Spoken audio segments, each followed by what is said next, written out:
Mi può dire il suo nome e cognome? Pasqualino Vertucci, Dove è nato? San Mauro Cilento, Quando è nato? 29/3/1929. Che lavoro ha fatto? È un medico, È medico? sì. Per quanto tempo ha fatto il medico? Dalla laurea a 25 anni fino all'altro qualche mese fa. Che medico è? Specialista in neuropsichiatria e docente in neuropsichiatria infantile Dove ha insegnato? a Napoli. Ha mai lavorato in campagna? Conosce la vita della campagna? Ebbe tutta l'infanzia fino a quando non è incominciato la scuola media. Ho collaborato alle attività che si svolgevano alla famiglia, no? Perché si cominciava a lavorare abbastanza presto ai tempi nostri e quindi si collaborava in qualche lavoro della campagna, si viveva la vita del paese in una comunità collaborativa. Quindi. Secondo lei c'è un rapporto tra la medicina e la campagna e il cibo?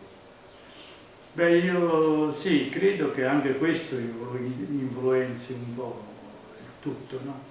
Dicevo sempre ai miei allievi che 3 elementi soprattutto sono fondamentali ai fini della longevità. Il patrimonio genetico, ovviamente, in primo luogo, lo stile di vita e le occasionalità, gli eventi accidentali che sono imprevedibili e che possono minare la lunghezza della vita. No? In tutto questo è compreso anche il tipo di alimentazione, la moderazione nelle cose, quindi un po' la considerazione di una vita che sia condotta secondo criteri di morigerazione e di interessi variati. Ecco, questa è la cosa fondamentale, perché se uno ha molti interessi, senza lasciarsi sopraffare ovviamente. Quanti pasti al giorno fa? Io da bambino ricordo che ne facevo l'acqua sale la mattina, che si faceva al paese, e a mezzogiorno e a sera si andava mangiucchiando qualche volta qualcosa da bambino. Poi ne ho fatti soltanto 2 nel corso, qualche volta saltavo pure il pranzo, facevo una mera. E oggi quante volte mangia al giorno? No, oggi mangio 3 volte. Mattina, mezzogiorno e una cena così modesta. Che cosa mangia la mattina? E io prendo il orzo con i biscotti di grano.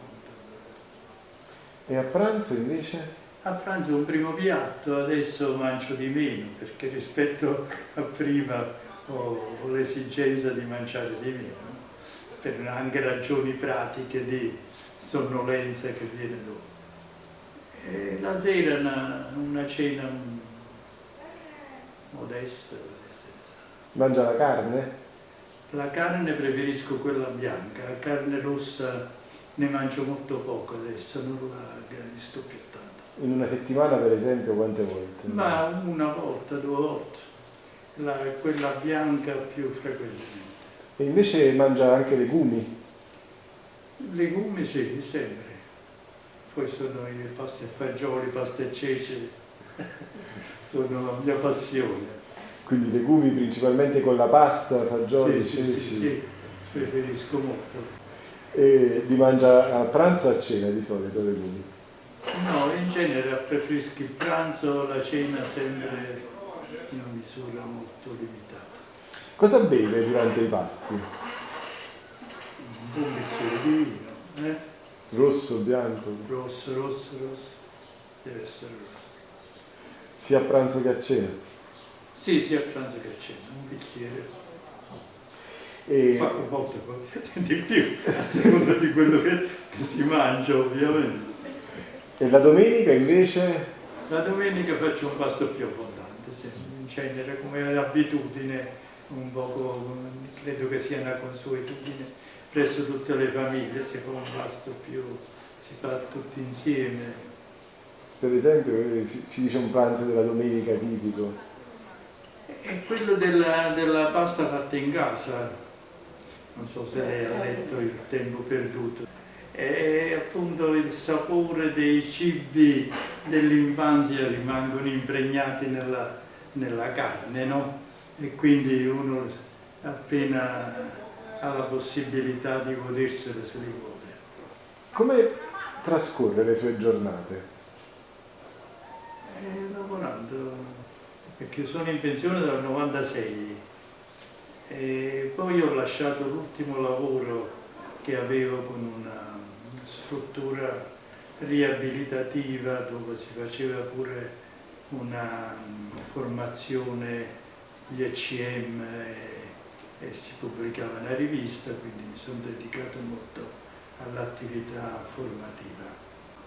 E attualmente mi dedico un po' alla campagna, non so, c'è l'orto, il giardino, mi piace fare la poda, tenere in ordine, faccio qualcosa quando vengo qua ovviamente, perché a Napoli. E a Napoli invece come trascorre la giornata? A Napoli adesso faccio quelle cose che io compravo dei libri che mettevo nella biblioteca. Ma non ho letto, cerco di recuperare adesso quello che non ho fatto in passato, no? Soprattutto la letteratura, perché io sono innamorato della letteratura del classico, no? E qualche passeggiata, i musei, queste cose. Preferisce mangiare da solo o in compagnia? Perché preferisco mangiare in compagnia, perché si mangia con più soddisfazione e in maniera più gradevole, no? Qual è il suo piatto preferito? Come quello dei cibi che preparano a San Mauro. Sì, quando si dice a Napoli, pasta e fagioli, la mamma è quella che è insuperabile, dicono alle mogli perché la fa in una. E per me appunto la pasta e fagioli che mangio qua, pasta e ceci, la pasta fatta in casa è tutta un'altra cosa. E c'è un piatto che le ricorda quando era bambino, che le è rimasto impresso? A me piaceva molto l'uovo fritto e lo chiedevo quando c'era la verdura, perché la verdura non l'ho gradita mai molto. L'uovo fritto con parecchio olio, no? E col pane. Che tipo di olio? Che? Che tipo di olio? L'olio del cilento. Quindi olio d'oliva, olio extravergine. E Ah, ma l'altro olio non lo uso proprio io. Ci tengo una proprietà in cui ancora fortunatamente c'è un contadino che me la segue, quindi lo produco direttamente. Io da Napoli ogni 15 giorni venivo qua a fine settimana a rifornirmi della materia prima e la portavo a Napoli. la frittura la mangia ancora? La frittura sì, di meno di prima. C'è un piatto tradizionale di San Mauro Cilento, del Cilento, che secondo A me lei... piacciono molto le patate imbottonate, no? Quelle cavate con cucchiaio, e le melenzane imbottite, parmigiane, queste cose qua. Come si fanno le patate imbottonate? E si cavano con le patate, poi si fanno in pasto, si ci mette dentro al buco che si è provato e si lasciano bollire in un po' di succo di pomodoro. Pomodoro fresco però da quello che Sì, certo. O quello fatto localmente, no? La conserva, le bottiglie di pomodoro fatte sul posto. Perché ho avuto dei nonni molto longevi, centenari praticamente. Il nonno paterno è morto a 100 anni, il nonno materno a 97-98, mia madre a 94, ho un fratello di 97 anni, quindi qualche speranza ancora la tengo di continuare a vivere qualche altro anno, no? Lei conosce la dieta mediterranea? Sì, vabbè, ma quella contestualmente è quella che si usa poiché è istituita dalla famosa piramide con i vari ingredienti ai vari livelli, e quindi con molta cereali, verdura, olio di olivo. Secondo lei il suo stile di vita rispetta quello della dieta mediterranea? Ma io credo che sia veramente una delle più adatte per creare le condizioni di base, no? Rispettando gli altri fattori, perché se ha una polmonite o un'infezione qualsiasi se ne può andare tranquillamente prima, no? Però se c'è un patrimonio genetico sufficientemente che dà garanzie.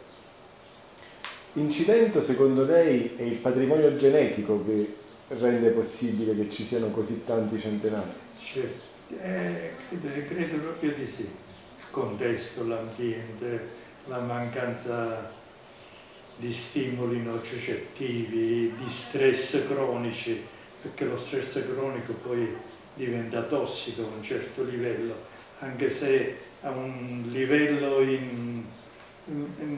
iniziale medico, lieve medico, medio è necessario a dare la spinta all'azione, no? Tutti quanti quelli che si interessano della molteplicità di attività hanno bisogno di uno stress per poter portare avanti il lavoro. Però quando questo è cronico, è insopportabile, diventa persistente, allora diventa tossico anche per il patrimonio genetico, no? Il sistema immunitario parte.